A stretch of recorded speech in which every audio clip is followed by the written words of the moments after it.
Hello friends, இந்த வீடியோவில் நம்ம வந்து 8th பே கமிஷன் எப்போ வரும், அது வந்ததுன்னா எந்த அளவுக்கு வந்து சேலரி இன்க்ரீஸ் இருக்கும் அப்படிங்கிறதெல்லாம் வந்து நான் இப்போ சொல்ல போகிறேன். ஃபஸ்ட்டு வந்து நீங்கள் இந்த ஸ்க்ரீனில் பார்க்குறது என்னென்னா 7th பே கமிஷனுடைய பே மேட்ரிக்ஸ். ஸோ இந்த பே மேட்ரிக்ஸ் எதுக்காக நான் ஷோ பண்ணுறேன் அப்படின்னா, குறிப்பாக வந்து இந்த 7th பே கமிஷனில் இருக்கக்கூடிய பேசிக் பேயில் இருந்து தான் நமக்கு வந்து நிறையவே மாற்றங்கள் வரப்போகுது. அதுக்கு வந்து முக்கியமாக யூஸ் பண்ண போகிறது வந்து ஃபிட்மெண்ட் ஃபேக்டர் அப்படின்னு சொல்லிட்டு ஒரு ஃபேக்டர் இருக்குது.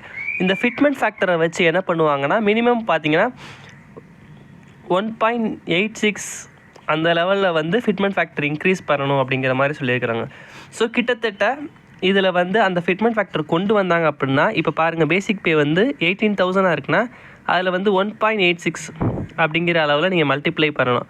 ஸோ மல்டிப்ளை பண்ணிங்கன்னா கிட்டத்தட்ட 34,000 கிட்ட வந்து நமக்கு வந்து சேலரி வந்து பேசிக் பே இன்க்ரீஸ் ஆகும். ஸோ இந்த மாதிரி தான் வந்து பேசிக் பே கால்குலேஷன் வந்து 8th பே கமிஷனில் இருக்கும்.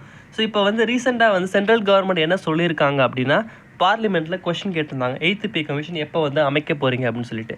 அதுக்கு வந்து ஆன்சர் கொடுத்ததில் இப்போதைக்கு வந்து எந்த கன்சிடரேஷனும் இல்லை அப்படின்னு சொல்லியிருக்காங்க, இப்போதைக்குன்னு சொல்லியிருக்காங்க.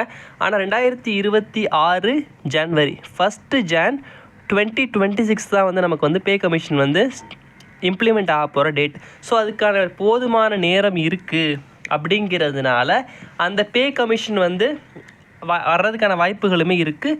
ஏன் அப்படின்னு பார்த்தீங்கன்னா, சென்ட்ரல் கவர்மெண்ட் எம்ப்ளாயீஸ் எல்லாருமே போராட்டம், அதாவது பே கமிஷன் கண்டிப்பாக வேணும் அப்படிங்கிற அளவில் இருக்காங்க. ஸோ போராட்டம் பண்ணலாம். அப்புறம் வந்து ஏன் இதை கேட்குறாங்க அப்படிங்கிறத ஃபஸ்ட்டு பார்க்கணும். ஏன்னா இப்போ 8th பே கமிஷன் வந்து கண்டிப்பாக வந்து எல்லாருக்குமே தேவை. முக்கியமாக சொல்ல போனால் இப்போ இருக்கக்கூடிய விலைவாசி பார்த்திங்கன்னா, இன்ஃப்ளேஷன் வந்து ரொம்பவே அதிகமாக இருக்குது. ரூபாயுடைய மதிப்புமே குறைஞ்சிருச்சு.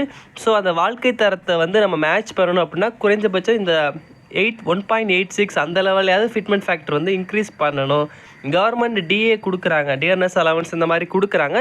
இருந்தாலுமே அது வந்து இப்போ இருக்கக்கூடிய விலைவாசிக்கு போதுமானதாக இல்லை அப்படின்னு சொல்லிட்டு சென்ட்ரல் கவர்மெண்ட் தரப்பில் இருக்கக்கூடிய ஊழியர்கள் வந்து சொல்லியிருக்கிறாங்க. ஸோ கண்டிப்பாக வந்து பே கமிஷன் வந்து அமைக்கப்படும். அப்படி இல்லாட்டியுமே வந்து சேலரியில் ரிவிஷனாவது கொண்டு வர்றதுக்கு வாய்ப்பு ரொம்பவே அதிகம். கண்டிப்பாக வந்து சேலரி ஹைக் வந்து கண்டிப்பாக இருக்கும் அப்படிங்கிறத நீங்கள் ஞாபகத்தில் வச்சுக்கணும். ஸோ இதை நம்ம தெரிஞ்சுக்கிறதுனால என்ன யூஸ் அப்படின்னு பார்த்தீங்கன்னா, கண்டிப்பாக கவர்மெண்ட் வேலைக்கு படிக்கக்கூடிய நிறைய ஆஸ்பிரண்ட்ஸ் இருப்பாங்க. ஸோ அவங்களாம் பார்த்தீங்கன்னா இந்த மாதிரி விஷயங்களை ஃபஸ்ட்டு மைண்டில் வச்சுக்கோங்க. கண்டிப்பாக வந்து நீங்கள் ஒரு ஜாப் கிடச்சிச்சின்னா உங்களுக்கு சேலரி ஹைக் இருக்குது, ஒரு ஸ்டேபிளான ஒரு ஜாப்பு, ப்ரமோஷன் எல்லாமே இருக்குது. ஸோ இந்த ஆஸ்பெக்டில் நீங்கள் பார்க்கும்போது கண்டிப்பாக மோட்டிவேஷனோட படிங்க, நமக்கு வந்து சேலரி ஹைக்கு கிடைக்கும். ஸோ இந்த விஷயத்தை தான் உங்களுக்கு சொல்லணும் தான் இந்த வீடியோவை நான் வந்து ரெக்கார்ட் பண்ணியிருக்கிறேன். ஸோ தேங்க்யூ ஃபார் வாட்சிங்.